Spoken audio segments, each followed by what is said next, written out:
What's going on, people? We are Tottenham TV, back here for another episode of the Premier League Perspective, which is the review show from Predict the Prem, where me and my brother go head-to-head in predicting Premier League outcomes. The scores at the moment are 112 to 97 in my favour. The way the scoring works, it is 5 points for a completely correct scoreline, 1 point for a correct result, and the star man as well is that once you pick that man, you cannot pick them again, and it is 5 points for a goal, 3 points for an assist, and some points went to the dubious points panel a bit later, which we'll get into. But let's start off with Leeds. Apparently it should be 3 points for it. That's what I'm hearing. It's the rumours. For an assist, an official assist. No, it's official assist now. Okay. No, it's a fake assist. Okay. Leeds against Bournemouth, 4-3 to Leeds on the day. Another impressive victory for Leeds in a crazy game, to be honest, at Ellen Road. Sim went 3-0 to Leeds. I went 2-1 to Leeds, so we both gain a point there.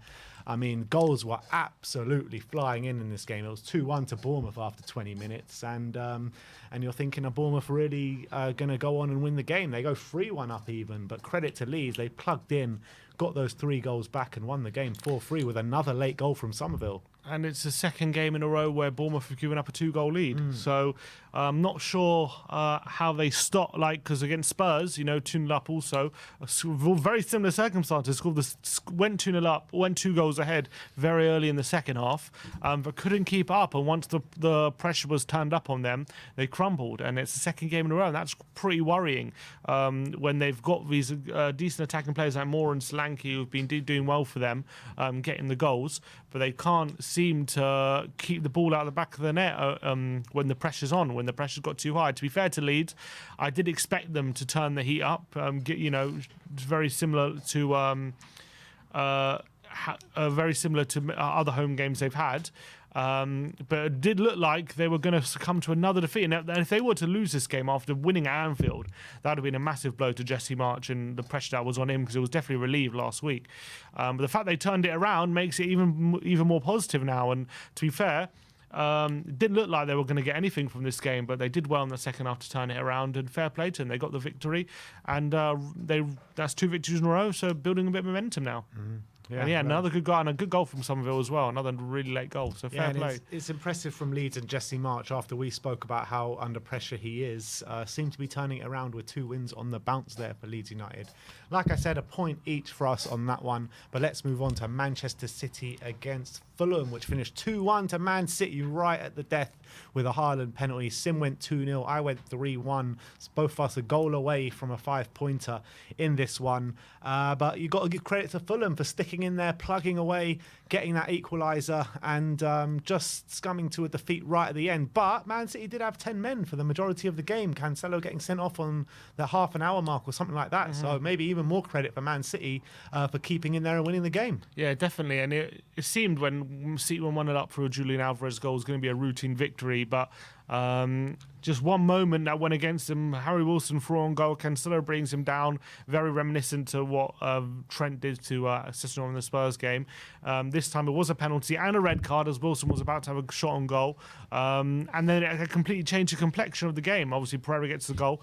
But I think if you're Fulham, I know you're playing Man City, who are unbelievable, and Man City can, even with 10 men, be a massive threat. But I think you've got to be a bit disappointed they didn't take the game to Man City a bit more with when they're down to 10 men and they had the extra man. They acted like Man City still had 11 men, even when they were down to 10. And the game was still Man City dominating possession and Fulham sitting deep and just looking to soak up pressure and get the point. It was like they were happy to settle for a point. And maybe for Fulham, I guess a point away with the Etihad is a very good point. So I'm not going to say they shouldn't, that they would be disappointed with that. But when City get a man sent off so early, you expect a bit more adventure from the team to try and win the game, and they didn't. And in the end, they got a bit punished for it, because it looked like they were going to get a draw. Because to be fair, it looked like they were defending pretty comfortably, despite there was one moment Haaland had a goal ruled out for offside where the VAR had to give it. But they looked comfortable for them, but it went against them. A sloppy foul by Robinson, which was weak, wasn't it, on De Bruyne? But it was a penalty. Got the contact, and Haaland puts it away and makes it 2-1 City, and victory of champions, some would say. Yeah, absolutely right. Absolutely right. And this is what champions do. Even when they're not most convincing, maybe when things are going against them, they still find a way to win. And that's exactly what Man City did over the weekend. But that's a point each again for us there as we move on to Nottingham Forest against Brentford, which finished 2-2 on the day. Sim went 2-1 to Nottingham Forest. I went 1-1, so I gain a point there. But, you know, it was an interesting game, this one. Forest went 1-0 up early with Morgan Gibbs-White. Brentford equalise on the stroke of half-time with a penalty. And then 15 minutes to go, Brentford take the lead. And you're thinking, Forest have thrown it away once again. But they got that goal in the 96th minute of stoppage time, which is credit to them. Yeah, and there was mass controversy in this game with that red penalty to Brentford right on the stroke of half time, or just before half time. Whistle went for on goal, takes it around the keeper. Henderson gets a touch on the ball and he kind of brushes Whistler's ankle. Referee gives nothing. VAR tells him to go look at the monitor and they give the penalty. And Henderson was so angry, he got booked before the penalty was taken, and then he actually nearly got booked again with the reaction to the goal going in. He kicked the ball away and he was furious, and the referee had to have a chat with him. But I thought it was a harsh penalty. I really did. I thought there's enough doubt there where the VAR probably should not have got involved. If the referee gives it on the field, I think you have to accept the decision, but I think it was a really harsh decision to give the penalty via VAR, and I think Nottingham Forest had a right to be aggrieved, especially because Forest had their own penalty shouts through very similar circumstances not given. But Forest dug deep to get a point here at home. You got to give them a bit of credit. I think there's 3 home games unbeaten now for them, so maybe starting to turn around their home form a bit. But fair play to them. But Brentford, without Ivan Toney, nearly getting 3 points, which would have been very crucial, but unfortunately couldn't hold out for the whole 90 minutes, and that's what the game's about. So good point for Forest. Yeah, it is a good point to Forest, but I think even though they got that equaliser right at the end, they might be a bit disheartened that they didn't take all 3 points in this game, because they had quite a few chances. Yeah, they deserved it. They were the better team, to be fair. And but I think Steve Cooper was absolutely furious at the end of the game for the referee, and I think he had a right to be. All right, let's move on to Wolves against Brighton, which finished 3-2 to Brighton at Molineux. Sim went 2-0, I went 2-0, so we all get a point there. But with a very interesting game, within 12 minutes, this game was 1-1 already, and no one would have expected that with Wolves at home, with the amount of goals they score. Wolves take the 2-1 lead with Ruben Neves. Then it gets Mitoma, equalises it at the 44th minute, and even before half-time, Semedo gets sent off, and then it was just kind of one-way traffic from there, and Brighton got the winner. Yeah, it was a bit of a weird one, because Brighton started the game electrically with playing some really good football. Lallana scored a really good early goal, and they looked like they were just going to coast it. But against the run of play, Guedes gets a really nice run and finish through the legs. For Wolves as well. Yeah, it was a really nice goal. Doesn't show that kind of quality enough. And then they got a VAR penalty, which probably was fair because Dunk had his arm in an unnatural position. Referee didn't give it initially. VAR gives it, and then Neves sticks his 4th goal away of the season. And it was looking like maybe Wolves, buoyed by the appointment of Lopetegui, maybe going to get a result. But Mitoma, to be fair, was a thorn in. Mitoma was a thorn in Wolves' side all day, and he looks decent. This Mitoma, I've been impressed with him all season. I think I highlighted him when we played Brighton earlier on in the season, and he's a real tricky customer. He's direct as well, got really good feet, and he got a bit of quality about him. So another great asset from the Brighton scouting team. Yeah, and yeah, exactly. They've got a knack of finding gems, and this one seems like another one. Obviously, a goal, and he did really well for the 3rd goal as well with the cutback. It wasn't officially his assist, but all pretty much was a Mitoma assist as well. And he got Semedo sent off as well with a really good touch into the penalty area. He was about to score, and he was brought down just outside the box and got the man sent off. So looks like a real find for Brighton. Mitoma really looks like a real tricky, good player. And another win for Brighton. 2 on the bounce now under De Zerbi, and they'll feel like deservedly so. Yeah, and like we've been saying for a while, I mean, when Trossard doesn't score, they don't score, but they seem to score 3 goals in this game. Trossard not getting one of them. So Yeah, look at that. Well, he did get an assist. he did, yeah. But, maybe it's a step in the right direction for Brighton and them, getting over the line and getting goals. But anyway, let's move on to Goodison Park, where Leicester beat Everton 2-0. Sim went 2-2, I went 1-1, and Leicester thoroughly deserved this one, to be honest. I thought James Maddison played really well. That goal from Tielemans was unbelievable, where he hit it up in the air and smashed that volley into the top corner. Is there a better long-range shooter in the league than Tielemans? I don't think there is. I mean, he's really starting to come into this season now. The last few weeks, he started to perform really well and get some really good goals. But Everton will be very disappointed with their performance. With the form that Leicester have been on this season and how hard it is for teams to beat Everton this season, they would have looked at this game thinking they'll get 3 points, but it was anything but that. Yeah, but when in regards to Tielemans, maybe he's starting to play for a move now. When the contract is nearly up.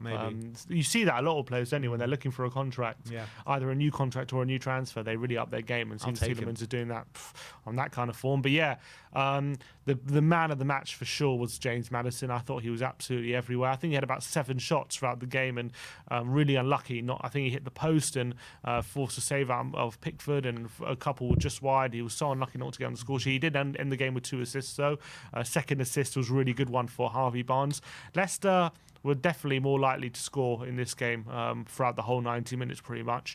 Everton just looked bland going forward. McNeil, Gray, Calvert-Lewin got an early injury, didn't he? Or he got in, was it maybe early in the second half, or was it first half he got injured?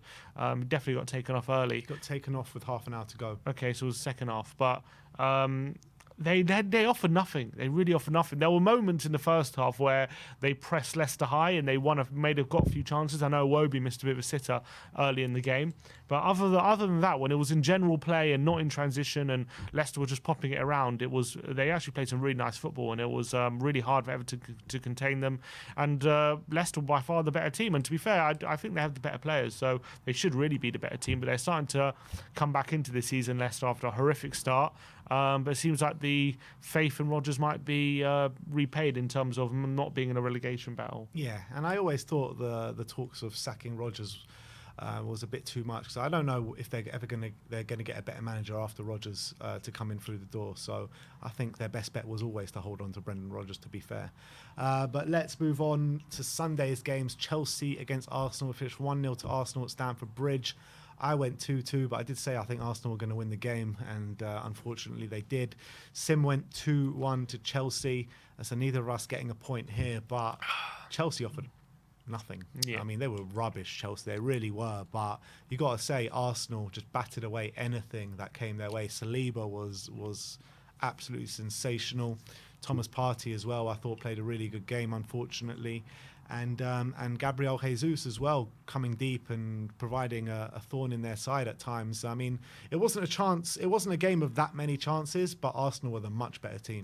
Yeah, Arsenal was a really good away performance from a team that looked like they mean business this season, in all honesty, when on that kind of evidence. It was, for Spurs fans, it wasn't a good sight watching them win away at Chelsea, and pretty comfortably, considering when we played them how badly we struggled to even get a point. We had to rely on a last-minute equaliser.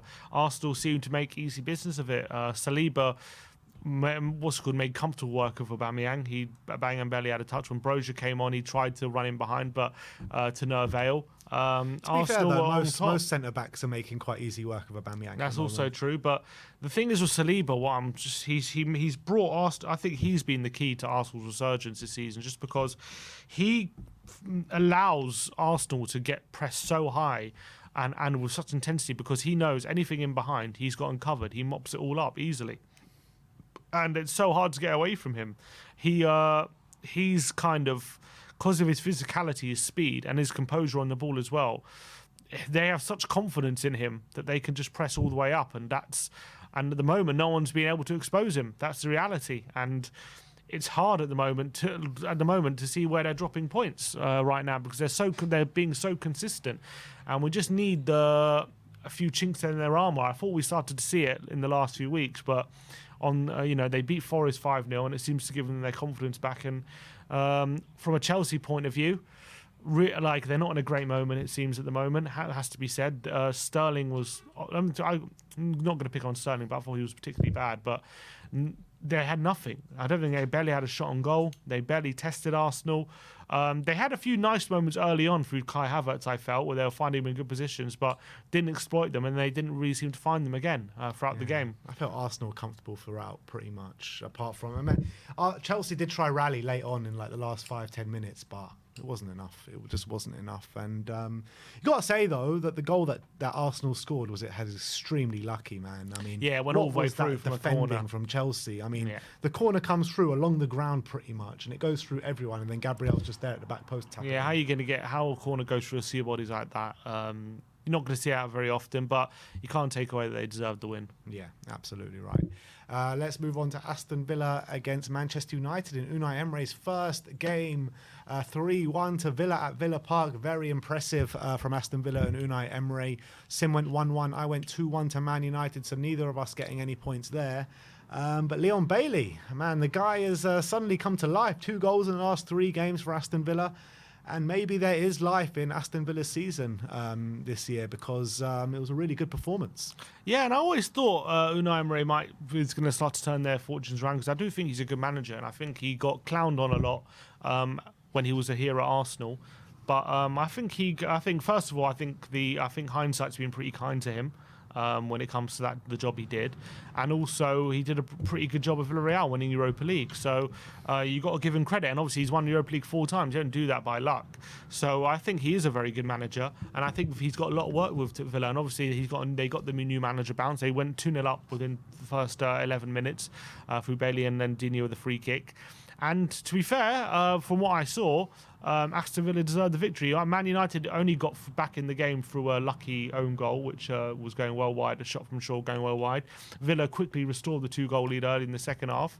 And fair play. And then they it wasn't kind of a dominant display, but they kind of just held their position, had a few counter-attacks, and it was easy for Aston Villa to deal with Man United in the end. And Man United looked short of ideas, and also looked a bit leggy as well, maybe a bit tired. So fair play to Villa, very, very good victory. Let's move on to Southampton against Newcastle, which is 4-1 to Newcastle on the day. Sim went 1-0? I went 1-0, yeah. Oh, you went 1-0. Oh, yeah. You went 1-0 and I went 3-1. So Southampton get that goal in the last minute, and I'm thinking 5 points is coming my way. But no, Bruno Guimaraes gets that 4th goal in stoppage time to take away that 5 points. But we both get a point for that one. And the Newcastle steam train keeps rolling, and the Miguel Almiron steam train keeps rolling as well. What a season that man is having. He's on serious form. What was that, 4 games in a row he's got a goal now? Yeah, maybe even more. He's on serious form at the moment. I think that's a 7th goal of the season. Another really nice goal as well. Nice run and finish. Fair play to him. He's on the form of his life. 7 goals in his last 7 games. 7 goals in 7 games. I mean, who would have thought he was capable of that last season? Incredible. Ever since he's come to Newcastle. And also, what's also very impressive with this game is 1-0 up, but Wilson goes off at half-time injured. You're like, and they bring on Chris Wood. You're thinking they got a front 3 of, I think, Jacob Murphy, Chris Wood, and Almiron. You're like, how are they going to get goals in that second half? They end up getting another 3. Chris Wood scores. Willock scores and Guimaraes scores late on, and so that shows how good the coaching has been at Newcastle, where they got players who you don't really fancy scoring, getting goals and getting a big win, obviously. And from and look, yeah, first of all, to touch on Newcastle into 3rd place now, they're well ahead of schedule at the moment, aren't they? In terms of what their schedule was for challenging for titles and top 4 and all that kind of stuff. So fair play to Newcastle. They seem to be recruited right. Eddie Howe's doing a great job, and they seem to be a force this season in terms of, they have only lost 1 game, which shows consistency. In that game, they shouldn't have lost anyway. So they've been really consistent. From Southampton's point of view, that was Hassan Hüttl's last game, and he's now been sacked. Probably a lot of people say a long time coming.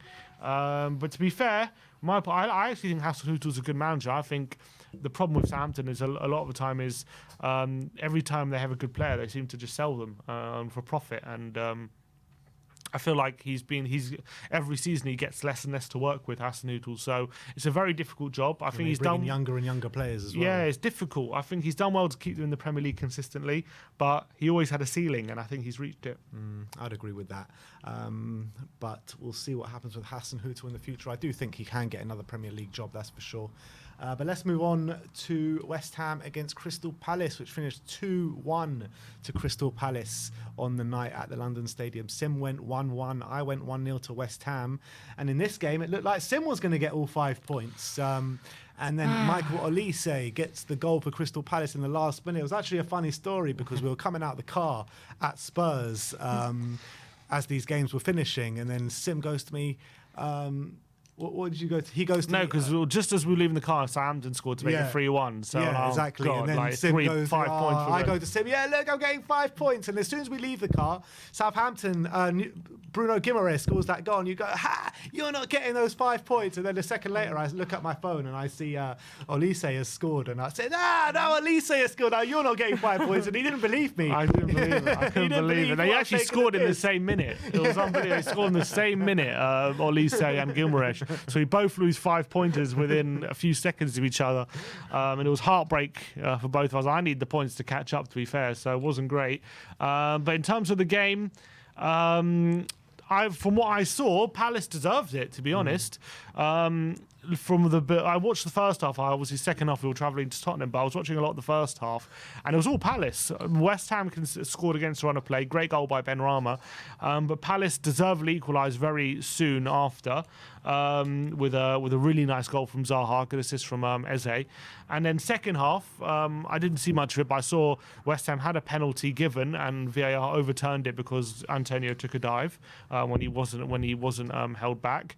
And then in the last second, Palace break forward, and Olise with a bit of deflection gets the winner, and that's a really good win for Crystal Palace. And Crystal Palace now, I believe, when it comes to them in the league table, they sit. Let me get the table up, because they sit in their 10th place.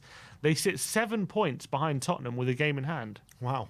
Which That's mad. is, quite an incredible place to be in right now. So I think he's doing a great job at the moment, Patrick Vieira, and those front three are starting to really gel now. It took them a while into the season, but it looks like they're starting to gel, that front three. And Zaha starting to get regular goals and assists again. Yeah, unbelievable stuff from Crystal Palace. And West Ham definitely will be very disappointed by their performance and the result, because they definitely would have looked at 3 points in this game. Moyes was asked after the game, what's still your ambition? And he said, our ambition is still to get into that European spot, and that's what we're aiming for. And 15th now, I know it's only 14 games in, but the games are starting to clock up.